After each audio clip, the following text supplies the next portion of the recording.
I spent 2 hours alone at a five-star restaurant on our anniversary, the one I had saved for months to afford.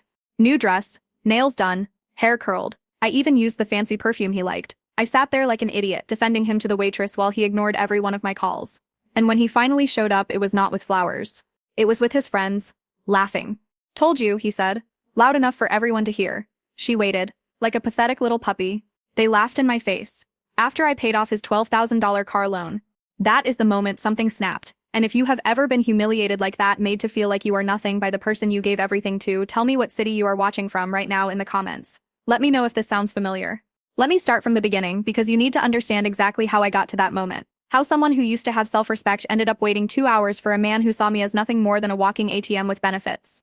3 years ago, my life was actually pretty normal. I worked as an accounts manager at a medical supply company in Charlotte. Not glamorous, but stable. Good benefits. The kind of job where you know exactly what your paycheck will be every 2 weeks. I had my own apartment in South End. Nothing fancy, but it was mine. A small group of friends from college. Sunday brunches, wine nights. You know, normal late 20s life.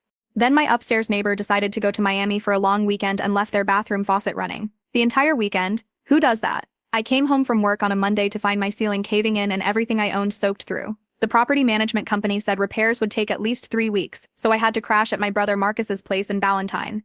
That is where I met Tyler. He was the plumber. The property management sent to assess the damage. 6 feet tall, sandy brown hair, these green eyes that crinkled when he smiled. The kind of guy who looked good in a plain white t-shirt and work boots. He kept finding new problems with the pipes, which meant he kept coming back. At the time I thought it was bad luck. Looking back now, I am pretty sure he was dragging it out on purpose. We talked while he worked. He was funny, charming in that rough around the edges way. Told me stories about nightmare clients. Shared his theories about why Charlotte traffic was specifically designed to torture people. Made me laugh when I was stressed about my ruined apartment. After his 4th visit, he asked if I wanted to grab coffee. I said yes. The first few months were incredible. Tyler was attentive, thoughtful, always texting me good morning, bringing me lunch at work when I mentioned having a rough day. He remembered things I said in passing, like how I loved those overpriced chocolate croissants from Emily's Bakery, and would surprise me with them on random Tuesdays. He made me feel special, chosen, like I was the only woman in Charlotte who mattered. 8 months in, his lease was ending and he suggested moving in together. Too fast, I know that now. But at the time it made financial sense. Why pay for 2 apartments when we spent every night together anyway? Plus he was having issues at work. His boss at the plumbing company was apparently the worst human being alive, always on his case about punctuality and customer complaints. Moving in together would help him save money while he looked for something better. Red flag number 1 that I completely missed. Once we lived together, things started shifting. Slowly at first, like a faucet that starts with a small drip before the pipe bursts. Tyler would come home angry about work almost every day. His boss was an idiot who could not find his way out of a paper bag. His coworkers were morons who could not handle basic tasks. The customers were entitled jerks who did not appreciate quality work. It was never Tyler's fault. Never. He started sending me these long voice messages while I was at work, ranting about everyone and everything. 5-minute, 10-minute recordings where he would just go off. His boss was a brain-dead monkey who probably needed help tying his shoes. His coworkers were jealous losers who could not handle that he was better at the job. The customers were cheap bastards who wanted champagne work on a beer budget. I saved them all. Not intentionally at first, they would just auto-save to my phone and I never deleted them. Sometimes I would replay them, trying to understand how someone could carry so much anger all the time. I should have seen it as the warning it was. Instead, I told myself he was just venting, that everyone needs to blow off steam about work. He did the same thing with his parents. They lived 40 minutes away in Gastonia, and every time they could not or would not give him money, he would explode. I have recordings of him calling his father a pathetic excuse for a man who peaked in high school and his mother a doormat who never had an original thought in her life. The worst one was after they refused to co-sign for a new truck he wanted. That voice message was 7 minutes of pure venom. He called them failures, embarrassments, said he was ashamed to share their DNA. I remember sitting in my car in the parking garage at work, listening to that one with my mouth hanging open. Who talks about their parents like that? But then he would come home with flowers, tell me I was the only good thing in his life, and I would push down that uncomfortable feeling in my stomach. By year 2, I was paying for almost everything. Rent, groceries, utilities, date nights when we actually had them. Tyler kept getting fired or quitting jobs. It was always someone else's fault. The boss was discriminating against him, the company was poorly managed, the other employees were sabotaging him. Each time, I would cover our expenses while he looked for something better. Each time, he promised this was temporary, that once he found the right opportunity, he would take care of us. I wanted to believe him. God, I wanted to believe him so badly. 6 months ago, Tyler's car died, a 2018 Dodge Charger that he had bought used and could never really afford. The transmission went out and the repair estimate was more than the car was worth. He was devastated. That car was his baby. His pride and joy, the one thing that made him feel successful even when everything else was falling apart. He found another car he wanted. A 2020 Mustang GT in that bright blue color that looks like an energy drink. $28,000. Way more than he could afford, especially since he was between jobs again. But he needed reliable transportation to get to interviews. Right? And this was a good deal, would not last long, practically an investment. I co-signed the loan. No, worse than that. I took out the loan in my name because his credit was shot. $423 a month for 60 months, plus insurance, plus the down payment that wiped out most of my savings. All for a car that was supposedly for both of us, but that I was never allowed to drive because I did not know how to handle that much power. The mental gymnastics I did to justify that decision could have won me an Olympic gold medal. We were building a future together. Relationships require sacrifice. Once he got back on his feet, he would take over the payments. Love means supporting each other through tough times. What a joke. For 6 months, I made those payments while Tyler drove around in his dream car, posting photos of it on Instagram like he had earned it himself. Meanwhile, I was driving my 2014 Honda Civic with the check engine light that never turned off and the air conditioning that only worked when it felt like it. But that was fine, right? Because we were a team, partners, building something together. Last week, I made the final payment to bring the loan current after it had gone 60 days past due because Tyler had promised to handle it but never did. That same day, I made our anniversary reservation at the Barcelona Wine Bar in South Park, a place we had talked about trying for 2 years but could never afford because I was always covering Tyler's expenses. I spent $150 getting my hair done, another $80 on a new dress from Nordstrom Rack. Black, simple, but it fit perfectly. $40 on a manicure. I even bought new lingerie thinking maybe we would reconnect. Remember why we fell in love in the first place? The reservation was for 7:30. I arrived at 7:15 because I wanted to make sure we got the good table by the window. Tyler texted at 7:20 saying he was running late. Traffic was horrible. Go ahead and order a drink and he would be there soon. 7:45. No Tyler. I texted asking for an update. No response. 8 o'clock. I called twice. Straight to voicemail both times. 8:15. The waitress, a sweet girl who could not have been older than 22, kept coming by to ask if I wanted to order an appetizer while I waited. I could see the pity in her eyes. Here is this woman, clearly dressed up for a special occasion, obviously being stood up. I kept saying he was on his way, just stuck in traffic. You know how I-277 gets during rush hour. 8:30. Other diners were starting to notice. The couple at the table next to me kept stealing glances. I heard the woman whisper something about poor thing to her husband. I wanted to disappear into the floor. 8:45. I had decided to leave. I was gathering my purse, preparing to do the walk of shame past all those pitying looks, when Tyler finally walked in, with 4 of his friends. They were all clearly drunk already, loud and stumbling, attracting attention from the entire restaurant. Tyler saw me and broke into this huge grin, but not the kind of grin you give someone you love. It was the grin of someone who had just won a bet. He walked over with his boys. Chase, Derek, Antonio, and some guy I did not recognize. All of them snickering like middle schoolers who had just heard their first dirty joke. See? Tyler announced, loud enough for the entire restaurant to hear. Told you she would still be here, like a pathetic little puppy. They exploded with laughter. The couple next to us stopped mid-bite to stare. The waitress froze halfway to another table. Chase slapped Tyler on the back. Damn bro, you were not kidding. 2 hours and she did not leave. That is some serious training. Tyler sat down next to me, grabbed my face between his thumb and fingers, not gently, but like you would grab a child who was not paying attention, and turned me toward his friends. This is why she is perfect, he said, still holding my face. Most girls would have left after 20 minutes. But not my girl. She knows her place. Is not that right, baby? I could not speak. Could not breathe. 3 years of my life, $12,000 of my money, every compromise I had made, every excuse I had given him, and this was what he thought of me. This was what he told his friends about me. That I was trained. That I knew my place. That I was pathetic. Hello? Earth to Sarah? He squeezed my face harder. God, you are pathetic sometimes. Say something. Or are you just going to sit there looking stupid? His friends thought this was the funniest thing they had ever seen. Derek actually took out his phone to record it. The waitress approached, looking deeply uncomfortable. Are you all ready to order? I heard my own voice, eerily calm, say, I would like another glass of wine, please. The Tempranillo. Tyler finally let go of my face and turned to his friends. Let us get some appetizers. I am starving. Then he looked at the waitress and pointed at me. Do not bother bringing her any food, though. She is watching her figure, needs to lose a few pounds anyway. Right, baby? More laughter. More stares from other tables. More pieces of my dignity falling away like scales. They ordered $300 worth of food and drinks. Tyler did not even look at me again, just launched into some story about this crazy customer who had dared to question his work. His friends ate it up, interrupting occasionally to make their own comments about my patience, my obedience, my training.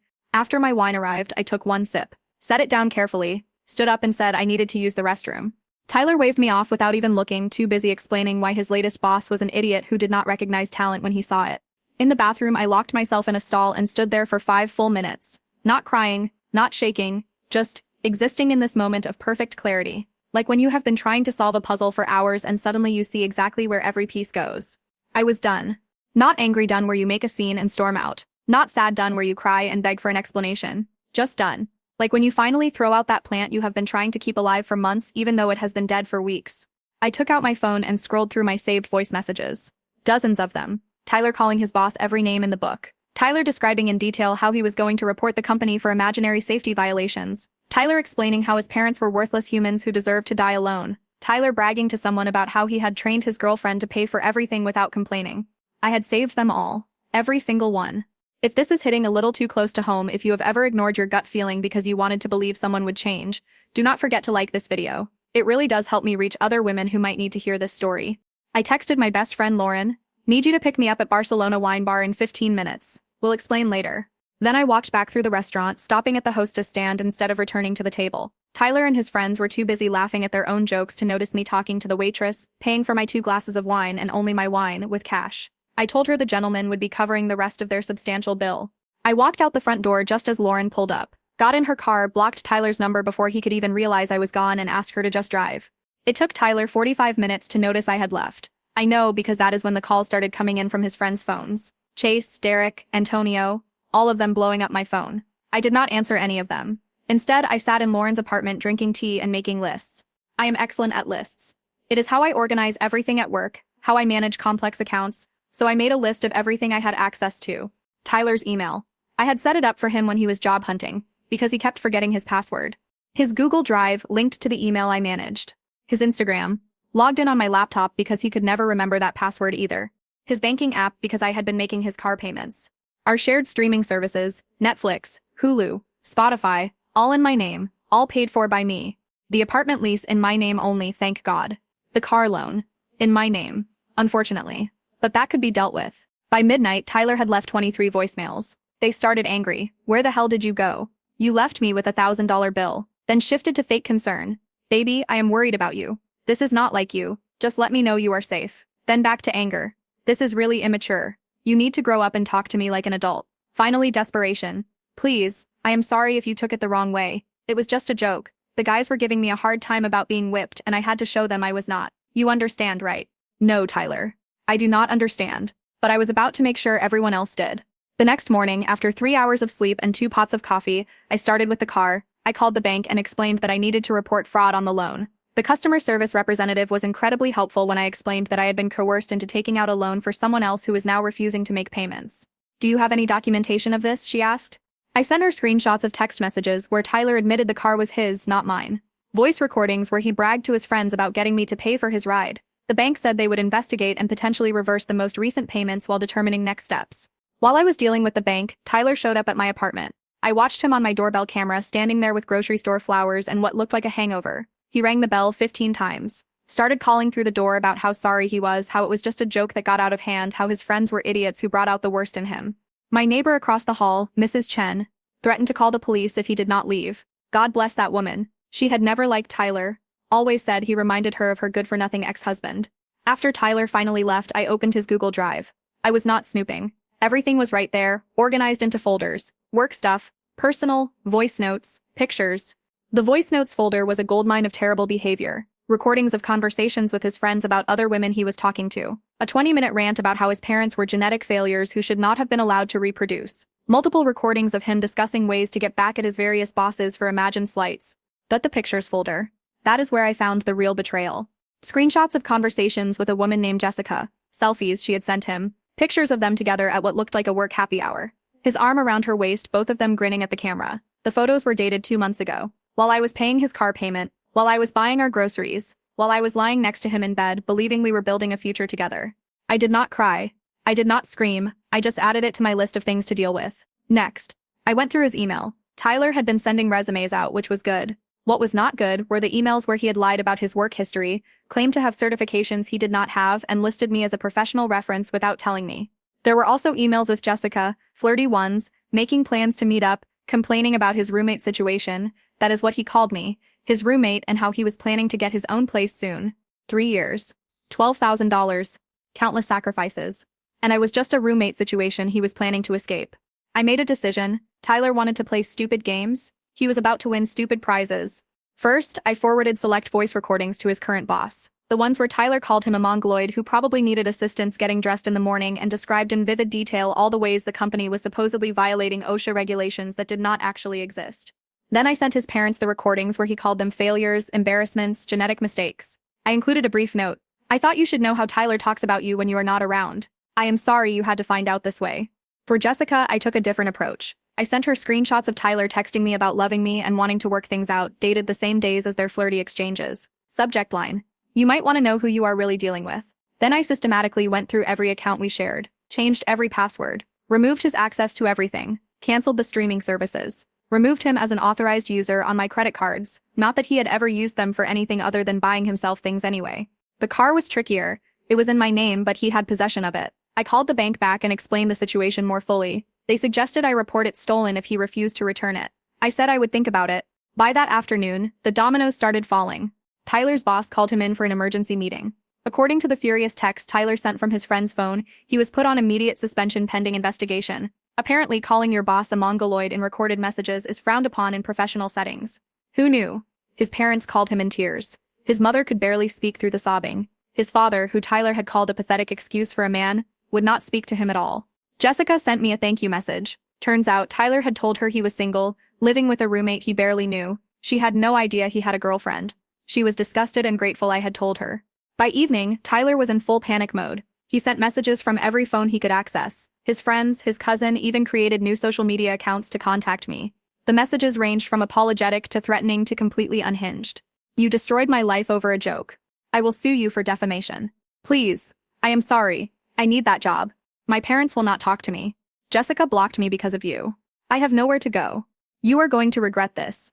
I did not respond to any of them. Instead, I focused on packing up his things. 3 years of accumulation, clothes, shoes, gaming equipment, random car parts he insisted on keeping in my spare closet. I was not gentle about it. Everything went into garbage bags. 15 bags total. Lauren came over to help and brought wine. We made a party of it, toasting to each item as it went in the bags. To the PlayStation you bought with my tax return. Toss. To the designer sneakers you needed for job interviews. Toss. To the expensive watch that was supposed to help you look professional. Toss. We were slightly tipsy by the time we finished, which is probably why Lauren suggested what she did. You should take it all to the dump. I stared at her. Just throw it all away. Why not? He threw you away after everything you did for him. She had a point. The next morning, with a mild hangover and zero regrets, we loaded all 15 bags into Lauren's truck. I had checked them first for anything truly important. Birth certificate, social security card, that sort of thing. I am not a complete monster. Those documents I put in a manila envelope to mail to his parents. The dump was surprisingly cathartic. Watching bag after bag of Tyler's precious belongings disappear into the crusher felt like therapy. 3 years of my life compressed and discarded, just like my dignity had been at that restaurant. On the drive back, Tyler called from yet another number. This time I answered. Where is my stuff? He demanded, without preamble. Gone, I said simply. What do you mean gone? You cannot just throw away my belongings. That is illegal. So is fraud, I replied, which is what the bank is investigating regarding the car loan. Silence. Then quieter. You would not. I already did. The car is being repossessed as we speak. You might want to remove your things from it. The string of obscenities that followed was impressive in its creativity. I hung up and blocked that number too. Sure enough, 2 hours later, Tyler sent a frantic message from someone else's phone. The tow truck had arrived at Chase's apartment where he was staying. The beautiful blue Mustang GT, his baby, his pride and joy, was being hauled away. The best part? The bank informed me that because the car was being repossessed so soon after purchase and would be sold at auction for less than the loan amount, Tyler would still owe the difference. Since the loan was in my name but I had provided evidence of fraud and coercion, they would be pursuing him for the remaining balance.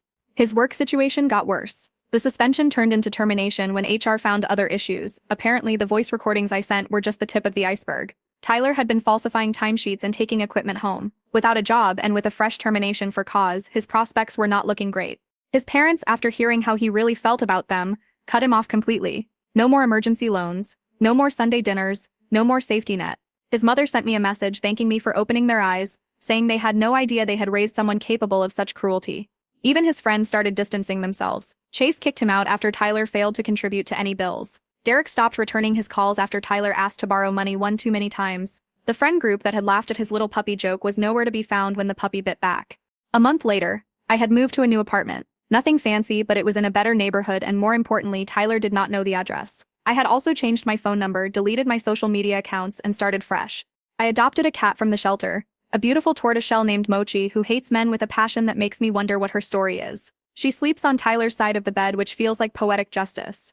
My credit took a hit from the car loan mess, but it is recovering. I am saving the money I used to spend on Tyler's life and have already built up a nice emergency fund. I took myself on a solo trip to Asheville, something Tyler always said was a waste of money. Turns out hiking alone in the mountains is incredibly therapeutic. Through the Charlotte grapevine, I heard updates about Tyler. He was working as a delivery driver, living in a studio apartment in a sketchy part of town. Jessica had apparently told everyone in their industry about his lies, making it hard for him to find work in his field. His parents still were not speaking to him. His car was gone, his friends had moved on, and his reputation was thoroughly destroyed. But the real kicker came 3 months later. Tyler's brother reached out on LinkedIn, of all places. He wanted to apologize for Tyler's behavior and then, I kid you not, asked if I wanted to get coffee sometime because he had always thought I was too good for his brother. The audacity of men never ceases to amaze me. I did not respond. I just laughed, showed the message to Mochi, who hissed at my phone, and went back to living my life. 6 months have passed since that night at the restaurant. I still sometimes dream about those 2 hours sitting alone, making excuses for someone who saw me as nothing more than a wallet with benefits. But now, instead of feeling shame, I feel proud. Proud that I walked out. Proud that I stood up for myself. Proud that I refused to let him rewrite the narrative. Tyler tried one last time to contact me, through a mutual acquaintance. He wanted to meet up, said he had been going to therapy, claimed he had changed. The acquaintance seemed to believe him, said Tyler seemed genuinely remorseful. Maybe he was. Maybe therapy had given him insight into his behavior. Maybe losing everything had taught him the value of what he had thrown away. But it was not my job to find out. It was never my job to fix him, to save him, to endure his cruelty in hopes he would eventually see my worth. I had already given him 3 years of chances. He did not deserve a single second more. I am telling this story because I know there is someone out there right now making excuses for their partner's behavior. Someone paying bills they cannot afford for someone who does not appreciate it. Someone sitting alone at restaurants, waiting for someone who sees them as a joke. If that is you, please know you deserve better. You deserve someone who shows up on time, who celebrates your anniversaries, who sees your patience as a gift, not a weakness to exploit. You deserve someone who speaks about you with pride, not someone who calls you pathetic to get laughs from his friends. Walking away is not giving up. It is choosing yourself, and sometimes the best revenge is not elaborate schemes or public humiliation. Sometimes it is simply showing someone exactly who they are by holding up a mirror made of their own words and actions. Tyler thought he was the smartest person in every room, thought he could treat people however he wanted without consequences. He learned the hard way that when you bite the hand that feeds you, eventually that hand stops feeding you and starts fighting back. These days I do not think about Tyler much. Occasionally something will trigger a memory, a blue Mustang driving by, the smell of that cologne he wore, a couple laughing at a restaurant, but the memories do not hurt anymore. They are just reminders of lessons learned, of red flags I will never ignore again. My credit has mostly recovered. My savings account is growing. I got a promotion at work. Turns out when you are not constantly stressed about your relationship, you can actually focus on your career. Who would have thought? Mochi and I have a good life. Quiet mornings with coffee and her purring on my lap, evenings reading or watching whatever I want on TV, without someone complaining about my choices. Weekends hiking or visiting farmers markets, or just doing absolutely nothing without feeling guilty about it. I have started dating again, cautiously. Nothing serious yet, but I have been on a few coffee dates. The difference now is that I know what red flags look like. The first sign of disrespect, entitlement, or cruelty, and I am gone. No second chances, no benefit of the doubt, no 3 years of hoping they will change. Some people might think I was too harsh with Tyler, that destroying his job, his relationships, his reputation was disproportionate to what he did. To those people, I say he did those things to himself. All I did was hand him the microphone. He was the one who chose what to say into it. The truth is, Tyler had been telling everyone exactly who he was for years. In those voice messages, in those emails, in the way he treated me and everyone around him, I just made sure the right people finally heard it. And if you made it this far into my story, if you have stuck with me through this entire journey, then please, hit that subscribe button. Because this is not the end. This is just the beginning of me sharing stories that need to be told, lessons that need to be learned, truths that need to be heard. Tyler is not unique. There are thousands of Tylers out there convinced they are smarter than everyone else, treating partners like servants, parents like ATMs, and bosses like idiots. They get away with it because people like me, people like who I used to be, let them. Not anymore. The girl who waited 2 hours in that restaurant making excuses and shrinking into herself, she is gone. In her place is someone who knows her worth, sets boundaries, and is not afraid to let someone experience the consequences of their own actions. That night at the Barcelona wine bar was supposed to be our anniversary dinner, and in a way it was the anniversary of the end of who I used to be and the birth of who I am now. Someone who saves the receipts. Someone who keeps the recordings. Someone who knows that when a person shows you who they are, you believe them the first time. And someone who knows that the best revenge is not served cold. It is served exactly the way they cooked it themselves, with a side of consequences they never saw coming. Thank you for listening to my story. Thank you for being here, and remember, you are not pathetic for having patience. You are not stupid for trusting someone. You are not weak for loving with your whole heart, but you are allowed to stop.